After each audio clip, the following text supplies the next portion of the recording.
요한계시록 19장의 제목을 붙인다면 어린 양의 혼인잔치와 아마겟돈 전쟁이라고 할 수 있습니다. 계시록 19장의 전반부인 1절부터 10절까지는 어린 양의 공중 혼인잔치에 관하여 말씀하고 계시며, 오늘 읽은 후반부 11절에서 21절까지는 아마겟돈 전쟁에 관하여 말씀하고 계십니다. 계시록 8장 13절에는 땅에서 일어나는 대환란, 즉 땅에 있는 자들이 화를 당할 것을 말씀하고 계시고 있으며, 반대로 계시록 12장 12절에는 그러나 하늘과 그 가운데 거하는 자들은 즐거워하라고 말씀하시면서 하늘에 휴거된 성도들과 땅에 남아 휴거되지 못한 불신자들이 어떻게 극명하게 다른 환경에서 하늘에 있는 자들은 축복을 받으며 땅에 있는 자들은 대환란 가운데 저주를 어떻게 받느냐 하는 것을 보여주고 계시는 것입니다. 이제 이 부분들을 우리가 이제 도표로 본다면은, 여기 그려진 도표는 마지막 하늘에, 즉 세상 끝의 7년입니다. 그 중에 전반부에는 성도들이 환란을 당하는 성도의 환란이 있습니다. 성도의 환란이 끝나면은 예수 그리스도의 공중 재림과 동시에 성도들은 휴거가 됩니다. 할렐루야. 그러나 땅에 남아있는 자들은 대환란을 당하면서 대부분이 죽게 된다는 것입니다. 그러므로 하늘에서는 공중 혼인잔치가 진행되는 동안에 땅에서는 사람들이 대부분 죽어가는 대환란이 계속된다는 것입니다. 그러나 언젠가 대환란이 끝나게 됩니다. 대환란이 끝나고 난 뒤에는 이 적그리스도가 2억의 군대를 모아 아마겟돈 전쟁을 벌이게 되는데, 이 아마겟돈 전쟁을 벌이는 것과 동시에 우리 주님께서는 공중에서 혼인잔치를 마치시고 성도들과 함께 지상으로 재림하시게 되는 것입니다. 할렐루야. 오늘 우리는 요한계시록 19장에 관하여 보고 있습니다. 그 중에서 우리는 공중의 혼인잔치와 그 이후에 일어날 지상재림과 아마겟돈 전쟁에 관하여서 오늘은 집중적으로 보기로 하겠습니다. 방금 말씀드린 공중 혼인잔치와 그리스도의 지상재림과 아마겟돈 전쟁, 이 세 부분에 대하여서 모두 다 요한계시록 19장에서 말씀하고 계십니다. 우리는 요한계시록 19장을 통하여서 인간 정부의 마지막 때 대환란의 끝부분에 어떠한 일들이 일어나게 되는가, 휴거된 우리들이 공중에서 혼인잔치를 마치고 그 이후에 우리 성도들은 주님과 함께 어떻게 되는가 하는 것을 19장에서 우리는 자세히 알 수 있는 것입니다. 할렐루야. 여러분들이 이 19장을 배우심으로써 함께 그분과 공중 혼인잔치를 마치고 그분과 또한 함께 지상재림하며 그분과 함께 천년왕국을 다스리고 그분과 함께 새하늘과 새 땅으로 들어가는 데 대한 소망을 가지시기를 예수님의 이름으로 축원합니다. 적그리스도는 언제, 얼마 동안에 이 땅에서 짐승으로서 통치하게 됩니까? 후 3년 반 42달 동안 통치하게 된다고 요한계시록 13장 5절에서 말씀하셨습니다. 적그리스도는 42달 일할 권세를 받으니라. 즉 후 3년 반 대환란 동안에 적그리스도는 이 땅에서 무자비하게 통치하며 사람들을 죽이게 된다는 것입니다. 여러분, 성경에서 숫자는 우연한 것이 없습니다. 후 3년 반 동안 적그리스도가 통치한다는 것은 우리 예수 그리스도를 흉내낸 것입니다. 그분은 2000년 전에 이 땅에 오셔서 공생에 3년 6개월 동안 사역을 하셨습니다. 할렐루야. 이것을 흉내내요. 적그리스도도 후 3년 반 동안에 통치하게 된다는 것입니다. 후 3년 반이 끝나면 그러면 어떻게 되겠습니까? 하나님께서 정하신 때가 지나갔으므로 적그리스도는 더 이상 통치하지 못하며 말하자면 무능한 자가 된다는 것입니다. 적그리스도가 무능한 자가 된 후에 유대인들은 어디에 있습니까? 하나님께서 양육하시는 도피처에서 후 3년 반 동안 회개하며 예수 그리스도를 영접했습니다. 그 유대인들이 후 3년 반이 끝나고 나면은 예루살렘으로 돌아오는 것입니다. 할렐루야.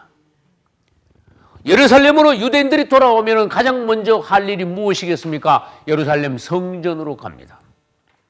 예루살렘 성전에 무엇이 있습니까? 다니엘서 9장에 보면은 미운 물건이 날개를 의지하여 거룩한 곳에 선다고 하셨습니다. 그것은 전 3년 반과 후 3년 반 중간에서 적그리스도가 유대인 등과 7년 평화조약을 깨고 유대인들이 제사를 드리든 하나님께 예배 드리든 성전에서 제사와 예물을 금지하고 대신 자신의 우상, 적그리스도의 우상을 예루살렘 성전에 세워놓았으므로 후 3년 반이 끝나고 유대인들이 예루살렘으로 돌아오면 가장 먼저 성전으로 달려가서 적그리스도의 우상을 깨뜨려 버리고 적그리스도가 더럽혀 놓은 하나님의 성전을 청소합니다. 다시 거룩하게 회복합니다. 할렐루야. 이것은 지금으로부터 2170여 년 전에 수리아 왕 안디오쿠스 에피파네스가 했던 일에 대한 성취입니다. 신약과 구약의 중간시대, 즉 신구약 중간시대에 어떠한 일이 있었는가 하면은 수리아 왕 안티오쿠스 에피파네스가 이스라엘을 점령했습니다. 그리고 그는 헬라식으로 이제 그리스의 신을 모시는 신전을 흉내내어서 예루살렘 성전을 헬라화 시켰습니다. 그리고 하나님을 모독하면서 예루살렘 성전에 돼지피를 갖다 놓고 뿌리고 돼지피로 그 신들에게, 귀신들에게 제사를 지냈어요. 그때 유대인들이 분노하여 대표적으로 누가 일어나냐? 마카비 가문의 형제들이 일어나서 안티오쿠스 에피파네스와 전쟁을 벌였습니다. 수년 만에 드디어 승리했습니다. 할렐루야. 그 마카비 형제들은 가장 먼저 성전으로 돌아와서 안티오쿠스가 더럽혀 놓은 성전을 다시 깨끗하게 정리하여 그들은 기쁨 가운데 하나님께 다시 제사를 드리며 명절로 그때부터 지키기 시작했습니다. 그것이 요한복음에 나오는 수전절입니다. 할렐루야. 성전을 다시 회복함, 다시 거룩하게 만듦, 성전을 다시 깨끗게 함. 그래서 2170여 년 전에 있었던 마카비 가문의 성전 청소는 앞으로 적그리스도가 더럽혀 놓은 성전을 유대인들이 회복함에 대한 예표인 것입니다. 할렐루야. 유대인들은 도피처에서 돌아와 가지고 예루살렘 성전에 서 있던 적그리스도의 우상을 깨뜨리고 성전을 다시 회복합니다. 그 기간이 얼마나 걸리는가 하면은 30일이 걸립니다. 그러면 왼쪽 도표에서 다시 설명을 드리겠습니다. 전 3년 반은 성도의 환란입니다. 그리고 성도들은 휴거합니다. 후 3년 반은 대환란입니다. 후 3년 반이 끝나면은 유대인들은 돌아와가지고 성전을 청소합니다. 그것은 다니엘서 12장 11절에 기록해 두었습니다. 며칠 동안 30일 동안이라고 다니엘서 12장 11절에서 말씀해 놨는데 왜 우리가 이것을 알 수 있는가 하면은 중간 지점에서 미운 물건, 즉 그리스도의 우상을 세운다고 하셨습니다. 그러면 후 3년 반은 1260일이고 또 그 뒤에 30일 동안 성전을 청소하니까 그것을 합치면은 1290일이 되는 것입니다. 다니엘서 12장 11절에서 하나님께서 말씀하신 것은 무엇인가 하면은 제사와 예물을 금지하고 미운 물건이 세워질 때부터 1290일이 지낼 것이요. 그렇게 말씀하셨습니다. 이 말씀을 바꾸어 말하면은 예루살렘 성전의 우상이 1290일 동안 서 있게 될 것이다. 그 뒤에는 깨끗하게 청소가 될 것이다 하는 것을 말하는 것입니다.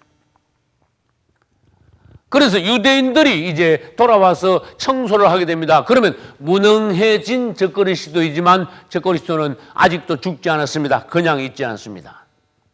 화가 난 적그리스도는 동방에서 적그리스도의 군대를 소집합니다. 2억의 군대를 모아서 예루살렘 쪽으로 향하여 진격해 오기 시작합니다. 그것이 요한계시록 9장 16절에 있습니다. 그곳에 보면은 이제 적그리스도가 동방에서부터 왕들을 충동하여 이제 마병대 2억을 모아 동방으로 진격했는데, 진격해 오면서도 무수히 많은 사람들을 죽이게 됩니다. 그때 하나님께서는 어떠한 역사를 하십니까?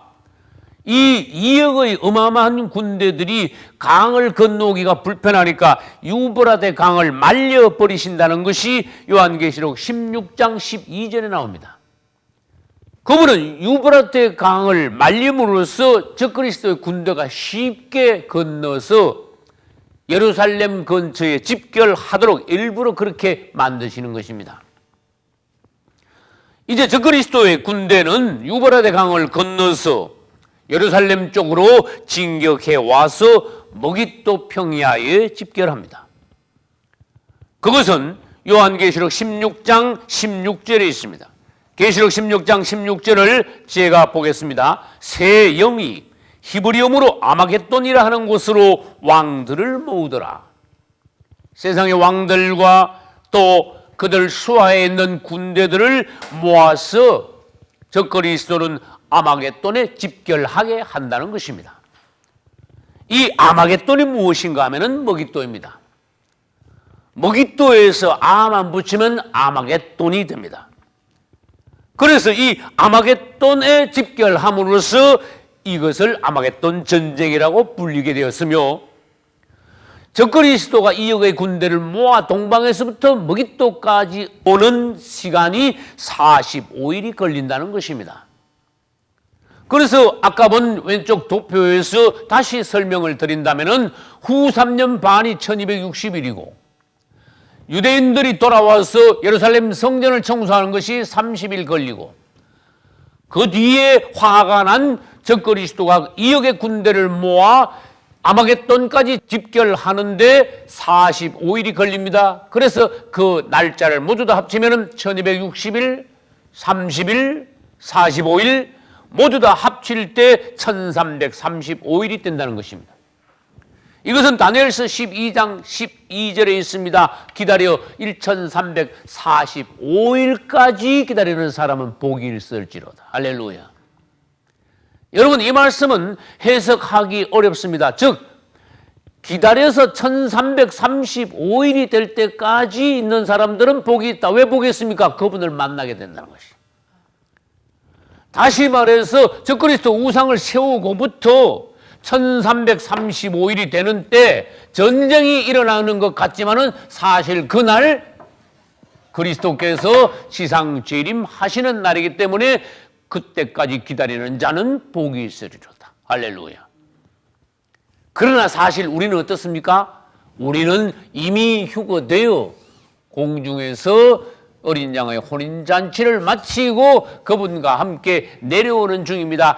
땅에서 그분을 기다리며, 즉 유대인들과 이삭 죽기식으로 버려졌던, 거듭나지 못했던, 휴거되지 못했던 그리스도인들이 1335일을 기다리면은 그때까지 환난을 참고 신앙을 지키고 이긴다면은 그때 가서 복이 있게 될 것이다. 그리스도를 드디어 만나게 될 것이다 하는 말씀입니다. 할렐루야.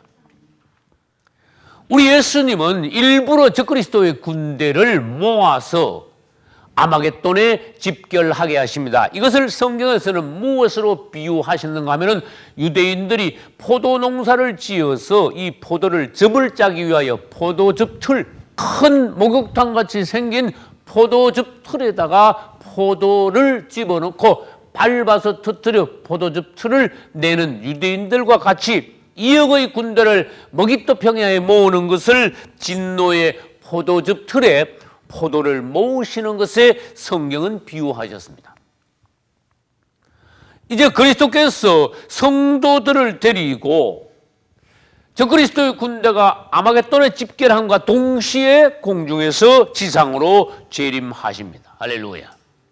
그것이 오늘 읽은 요한계시록 19장 11절부터 14절에 있는 것입니다. 11절 보겠습니다. 또 내가 하늘이 열린 것을 보니 보라 백마와 탄 자가 있으니, 할렐루야, 우리 예수님입니다. 그분은 지상 재림하실 때에 백마 타고 지상 재림하십니다. 13절 보겠습니다. 그가 피 뿌린 옷을 입었는데 그 이름은 하나님의 말씀이라, 우리 예수님입니다. 그분은 혼자 오시지 않습니다. 천군 천사를 대동하고 지상 재림하시며 또 14절에서는 하늘에 있는 군대들을 대동하여 지상 재림하십니다. 이때 하늘에 있는 군대가 바로 휴거되어 어린 양의 혼인잔치를 마친 그분의 신부, 즉 우리들 성도들을 말합니다. 할렐루야. 성도들이 공중에서 혼인잔치를 마치고 그분이 지상 재림하실 때 그분이 혼자 재림하시겠습니까? 아닙니다. 성도들을 데리고 그분의 신부와 같이 지상 재림하셔서 천년왕국으로 들어가시게 된다는 것입니다. 그래서 계시록 19장 14절에서 하늘에 있는 군대들이 희고 깨끗한 세마포를 입고 우리 성도들도 백마를 타고 그분을 따르더라. 할렐루야. 이것이 이제 아마겟돈 전쟁입니다. 아마겟돈에 그리스도의 군대들이 집결했을 때 그분은 성도들과 함께 지상으로 재림하면서 그분의 입에서 나오는 이한 금은 날카로운 금, 칼로 그리스도의 군대를 파하고 그리스도와 거짓 선지자를 잡아 불못의 산채로 던지우게 된다는 것입니다. 할렐루야. 우리는 우리의 신분을 바로 알아야 됩니다. 오늘날 우리가 땅에 있을 때는 하나님의 어린 양이면서 성도들입니다. 그러나 어느 날 우리 주님께서 공중 재림하셔서 우리가 휴거될 때는 그때는 우리가 어린 양이요, 그때는 우리가 성도가 아니라 그리스도의 신부로서 휴거되는 것입니다. 할렐루야. 그러나 공중에서 어린 양의 혼인잔치를 마치고 그분과 함께 지상 재림할 때는 그분의 신부였던 성도들이 이제는 그리스도의 군대가 되어 아마겟돈 전쟁에서 그분과 하나 되어서 즉 그리스도의 군대와 싸우기 위하여서 하나님의 군대로 내려오게 되는 것입니다. 할렐루야. 어린 양 성도들이 그리스도의 신부가 되었다가 지상 재림할 때는 하나님의 군대가 되어 마침내 마지막 때에 천년 왕국 때는 우리는 또 다른 신분이 됩니다. 그리스도와 함께 천년 동안 왕노릇 하리로다. 할렐루야. 드디어 우리는 그분과 함께 왕이 되는 것입니다. 실제로 우리는 이 땅을 천년 왕국 동안에 통치하게 될 것입니다. 그분의 지혜, 그분의 권위를 가지고 이 땅을 함께 모두 다스릴 수 있는 여러분 되시기를 예수 이름으로 축원합니다. 지상 재림하실 때에 아까 말씀드렸습니다. 그분은 뭐 타고 오십니까? 백마 타고 오십니다. 그러나 요한계시록 1장 7절에는 백마만 탄다고 하시지 않았습니다. 볼지어다 구름을 타고 오시리라. 할렐루야. 혼자 오신다고 하지 않았습니다. 성도들을 데리고 오신다고 하셨습니다. 공중 재림은 그분은 비밀리에 오시지만은 지상 재림은 모든 사람들이 볼 수 있도록 공개리에 오십니다. 할렐루야. 이제 그분이 아마겟돈 전쟁에서 그리스도의 2억의 군대를 도말하시는 것을 진노의 포도주 틀을 밟으시는 것으로 비유하셨습니다. 요한계시록 14장 19절에는 땅의 포도, 이건 악한 포도입니다. 땅의 포도를 거두어 진노의 큰 포도주 틀에 던지는 장면이 나오며 오늘 읽은 계시록 19장 15절에서는 맹렬한 진노의 포도주 틀을 그분이 밟으시는 장면이 나옵니다. 그분은 마침내 마지막 때에 아마겟돈 전쟁 때 악한 포도를 밟으심으로써 이제 맹렬한 그분의 진노를 남은 자들에게 즉 그리스도의 군대들에게 부으시는 것입니다. 2억 이상의 즉 그리스도의 군대가 한꺼번에 죽게 되니까 그 피가 얼마나 많이 흐르겠습니까? 그것을 성경에서는 무엇으로 비유했습니까? 포도즙 틀에서 포도즙이 흘러나온 것에 비유했습니다. 그때의 피가 말굴레까지 닿는다고 했습니다. 1600스타디움, 지금으로 말하면 약 300km까지 그 피가 흘러간다고 14장 20절에서 말씀하셨습니다. 그때 적그리스도와 거짓 선지자는 잡혀서 불못에 던져진다고 오늘 읽은 19장 20절에서 말씀하셨습니다. 계시록 17장 18장에서는 대환란을 통하여서 큰 성 바벨론이 멸망합니다. 할렐루야. 그분의 심판은 의로우십니다. 그러나 오늘 계시록 19장에서는 아마겟돈 전쟁을 통하여서 적그리스도와 거짓 선지자가 불못으로 던져지게 될 것입니다. 할렐루야. 그리고 다음 장 계시록 20장에서는 곡과 마곡의 전쟁을 통하여서 마지막 남은 사단이 잡혀 불못으로 들어가게 됨으로써 이 땅을 주님께서는 깨끗이 정리하시게 되는 것입니다. 주님을 찬양합시다. 이제 아마겟돈 전쟁을 간단히 정리하고 마칩니다. 아마겟돈 전쟁이란 적그리스도의 군대와 예수 그리스도의 군대 간의 전쟁입니다. 아마겟돈 전쟁은 대환란 직후에 일어납니다. 그리고 그것은 예수님의 지상 재림과 동시에 전쟁이 일어나는 것입니다. 이 아마겟돈 전쟁은 우리 예수님과 성도들 간의 혼인잔치를 마쳤으므로 신혼여행을 위하여서 땅을 정비하는 것입니다. 다시 말하면 천년왕국을 위하여서 땅을 청소하는 과정이 바로 아마겟돈 전쟁인 것입니다. 장소는 어디라고 했습니까? 머깃도 평야입니다. 그곳이 바로 아마겟돈입니다. 구약 성경에서는 그곳을 여호사밧 골짜기라고도 말씀하였습니다. 하나님의 진노의 포도주 틀을 밟으시는 것이 아마겟돈 전쟁이며 그것은 다른 말로 하나님의 큰 잔치라고 말씀하셨습니다. 하나님께서는 어린 양의 혼인잔치를 통해서 하늘에서는 성도들을 위하여 잔치를 벌이시고, 할렐루야. 땅에서는 하나님의 큰 잔치가 벌어지는데 그것은 새와 짐승들을 위하여서 하나님의 큰 잔치를 땅에서 벌이시는 것입니다. 여러분은 어떤 잔치에 들어가시겠습니까? 성도의 환난을 온전히 통과하시고 휴거되시오. 공중에서 그리스도와의 신부가 되어 공중에서 어린 양의 혼인잔치에 참여하시고 그분과 함께 지상 재림하시오. 그분과 함께 천년 왕국에서 왕이 되어 통치하실 수 있기를 예수 그리스도 이름으로 축원합니다. 할렐루야.